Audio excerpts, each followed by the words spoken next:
This is a podcast from the Samplecast, Volume 3, Episode 69.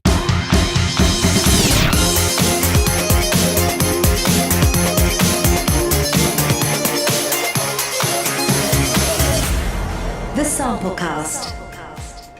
Hello, welcome. It's Ruben Cornell here, your host for the Samplecast each and every week, and I'm back. I was very, very poorly a couple of weeks ago, but I've bounced back, so I'm really glad to be putting a new show together for everybody out there. This week we have got bargains, we've got tips, we've got freebies, we've got a feature on a competition by Audio Ollie, and we're also reviewing Scoring Synths by him as well. Don't forget, if you want all the information about the sample libraries that I've featured, head over to the Samplecast website. There's links for all of them there. And there you can also find links to the YouTube show where you can see all of the libraries in action. If you haven't already subscribed, please do so via iTunes or your podcast provider. And also, if you can review and rate us, that would be really great. I'll be doing one more episode of the Samplecast, episode 70. That will be next week, all things going well. And then I'm having a few weeks break. I'm actually going away. So it's not just going to be working on other projects. I'm going to be out of the country. So I will see you guys after that. But in the meantime, let's kick off with this week's news. Roundup.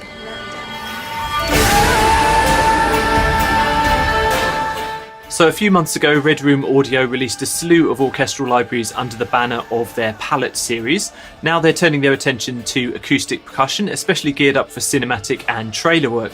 I've been testing these instruments for a couple of weeks, and I have to say that they're sounding stunning. They're very intuitive to use, and much like the rest of Red Room Audio's instruments, they're made for fast work and playability. They're called SAGA Acoustic Trailer Percussion, and this is a library running in full contact, and it's about 4 gigs in size.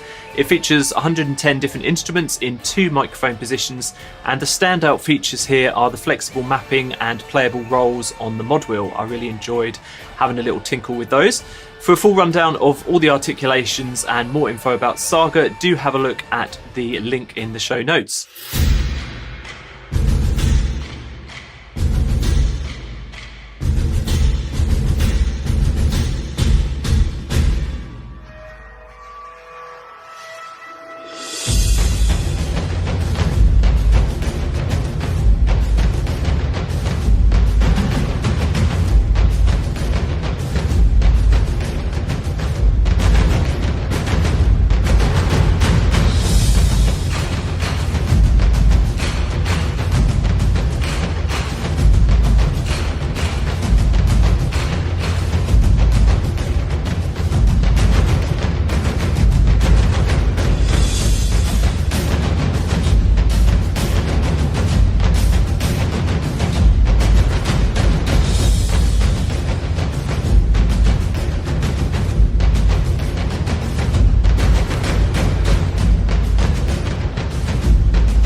Next up, Century Harps by 8DO, which is a new collection of 2 different concert harps running in the full version of Contact 5.6 and above. They're 28 gigs in compressed size. As well as multi-sampling the harps, 8DO have also captured over 3,000 glissando samples, so a pretty big collection here. The harps have been recorded with 4 microphone positions, and as it's part of their Century series, it was recorded in the same room as the strings and brass. The library sounds lovely, but the price, to be honest, might put some people off. This shit's expensive. Judge for yourself at the 8DO site.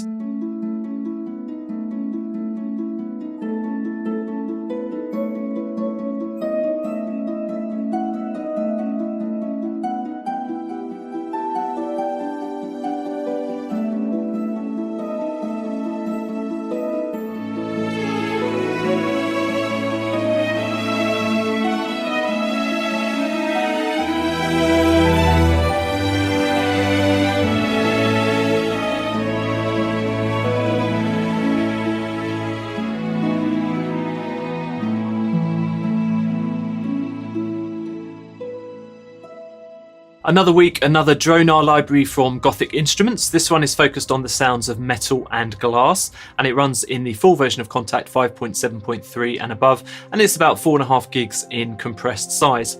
There are 235 presets here using the now familiar and very flexible Dronar engine. The core samples have been created by accomplished sound designer Alessandro Camnasio.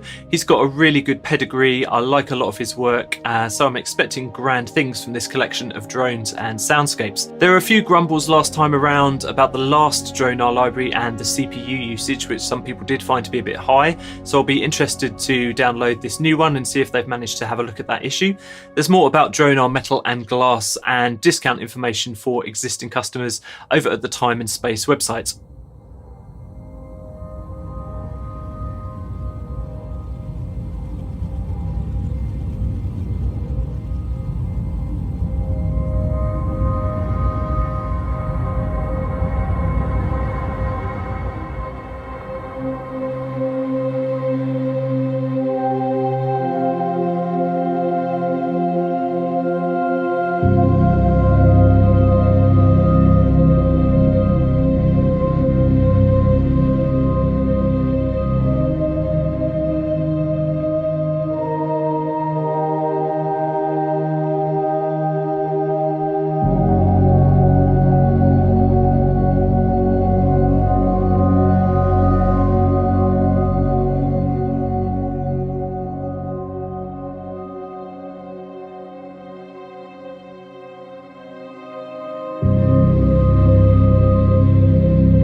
Kirk Hunter hasn't released anything for a little while, and when I met up with him at NAMM in January, he said he had a very special violin library in the works, and now it's out. This is Front Row Violins.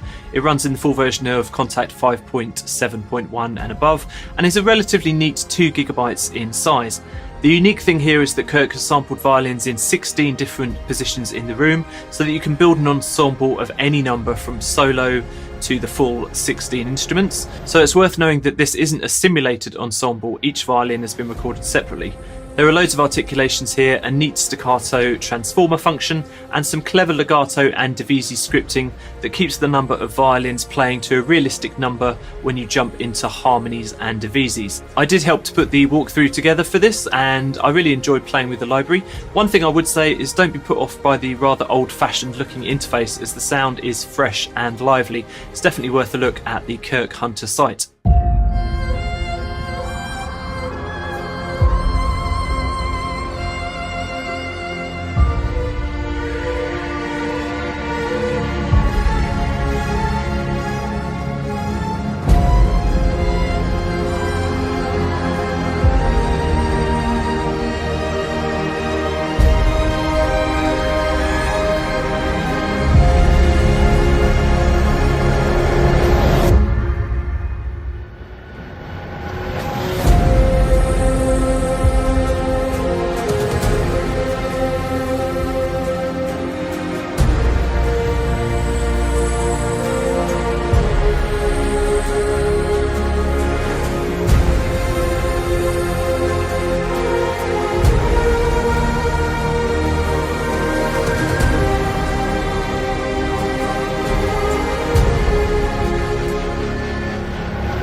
I'll be reviewing Audio Ollie's Scoring Synths later on in the show, but to celebrate the release, he's actually released a composition competition with 3 prizes. The first is a Moog Model D, then the second is a Moog Sub 37, and there's also free Audio Ollie products for life. To enter, you need to compose a track with Scoring Synths, so obviously you do need to buy it, and submit that track before May the 1st, 2018. There's more info at Ollie's website. Bargain VST.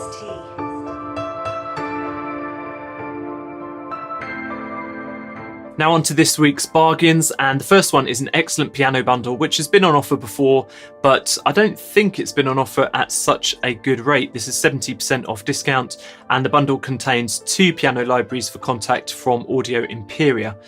You've got Clavier Gravitas and Clavier Red Planet. I actually featured these instruments all the way back in show 9. Basically, you can create spacey piano tones by mixing in piano harmonics and overtones and guitar overtones.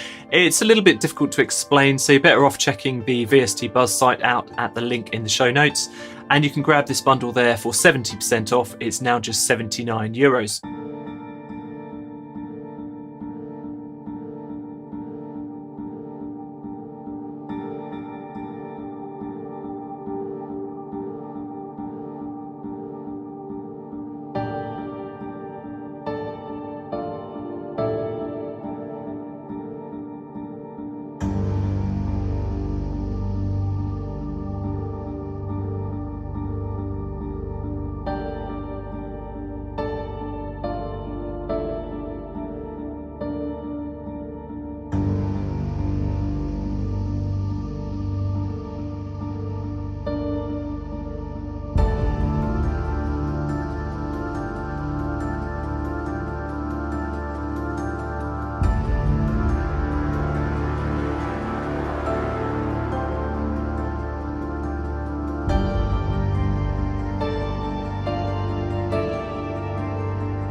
50% off sample tracks now, and I probably don't need to say any more than that. It's 50% off, it's sample tracks. They're an awesome sound design company releasing packs at half off for the next couple of weeks, and the link is in the show description.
Next up, 50% off Garriton products. I'm a big fan of Garriton libraries. Personal Orchestra is actually the very first orchestral library that I started to compose with, and it's a very comprehensive collection with a super lightweight footprint, so it's good for composing mock-ups on the go.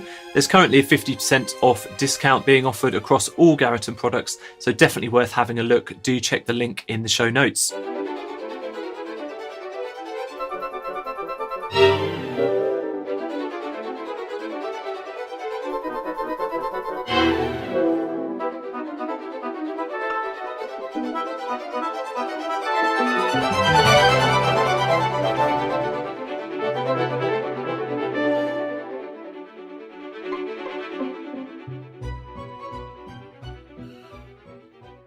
Free VST. A quick little freebie for you this week. I love lurking on the Bedroom Producers blog website, and their constant source of freebies gives me a good reason to keep coming back. So this is a good collection of 9 multi-sampled analog synths from Korg, Sultan and Lel for Soundfont and Contact 5. It's a dinky 118 megabytes in size with a very kind of worn out cassette sort of vibe. Do check the link in the show notes to download it.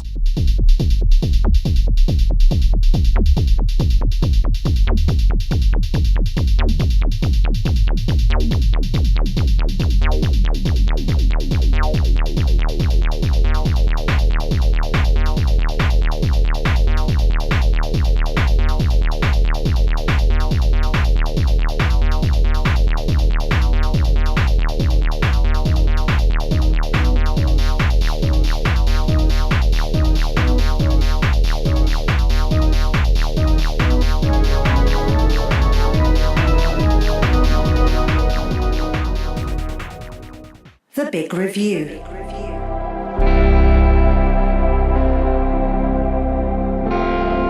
Welcome to this week's big review, and it's Scoring Synths by Audio Ollie. A few weeks ago I was getting really excited about this library. The concept was simple: recording synth sounds amped and played back in live scoring rooms, and then recording them with multiple mic positions with vintage mics to create a worldized synth library. And this is designed to play nicely with acoustic instruments. For a synth library, this is pretty huge. It's 75 gigabytes in size with 120,000 samples. You've got up to 17 round-robin variations that have been recorded with multiple synth layers and 8 microphone positions. So let's have a quick listen.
The interface for this houses 3 windows: the main mixer window, which has mixing controls for the various hall mics and direct output, and there are controls for mono and glide. There's an ADSR control there for both the amplitude and filter cutoff, and more dials for tuning, velocity and stereo spread. The other 2 windows are for arpeggiator and step sequencer. So I'll begin by looking at the positive points about this library. First off, if this concept and the sounds are for you, then you're going to be in heaven, as with 8 mic positions and options for filtering all of the sounds, it's not hard to get the timbre that you're after. The sounds are authentic, and I couldn't find any duff samples. I did play through all of the patches, well, most of the patches anyway. It must be said that some of the mic positions here are a little noisy, and this does start to build up when you add more mics. To be honest, that's to be expected with any library to a certain extent, and in some ways it actually adds to the vintage charm.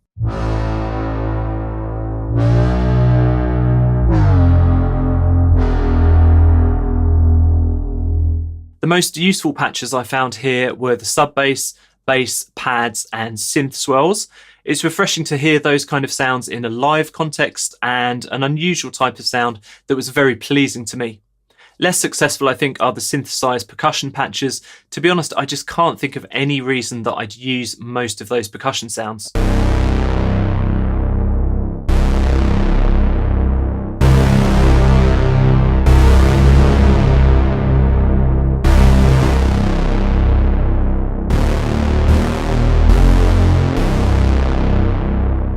So on to the cons, and I must say this library is not as easy to use as I'd have liked.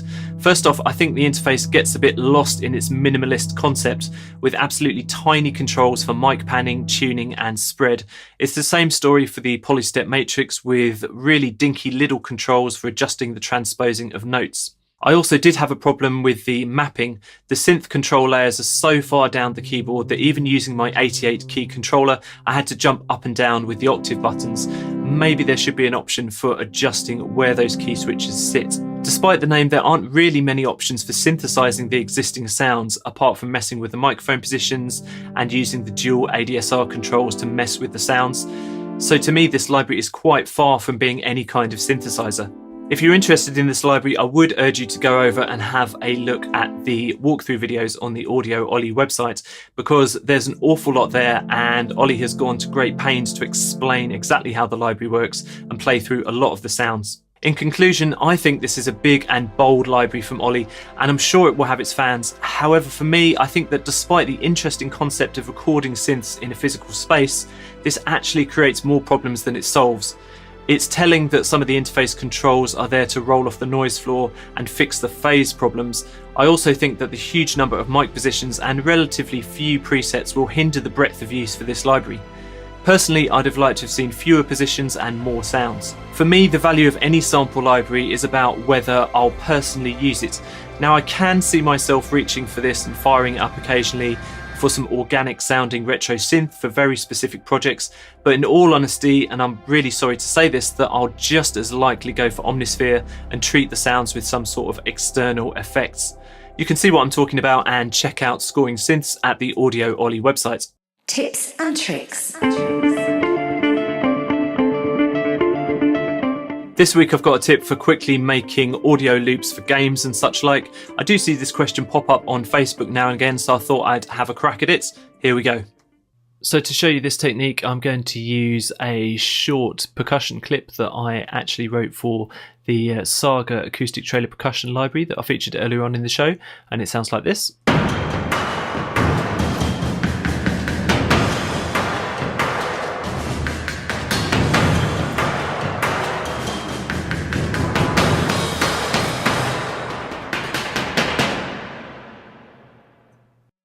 And if we wanted to export that as a audio file and loop it in a game, normally you just export the whole thing, chop it down to size, and there's your loop. But unfortunately, because of all the reverb tails and such like, the loop doesn't sound very realistic.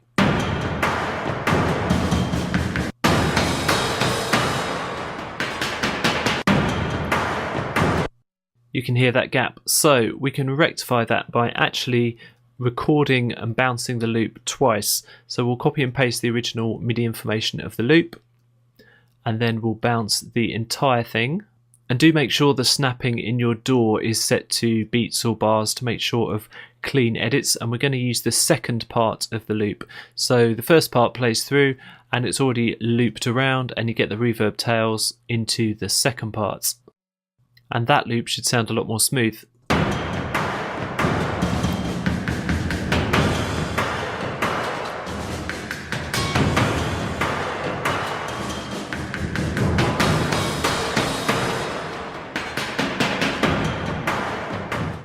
And that's how to quickly and easily make seamless loops in your DAW.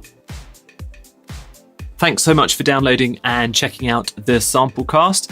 I'll be here again next week for you. In the meantime, head over to the website at thesamplecast.com for all the information about the libraries and other episodes of the show as well.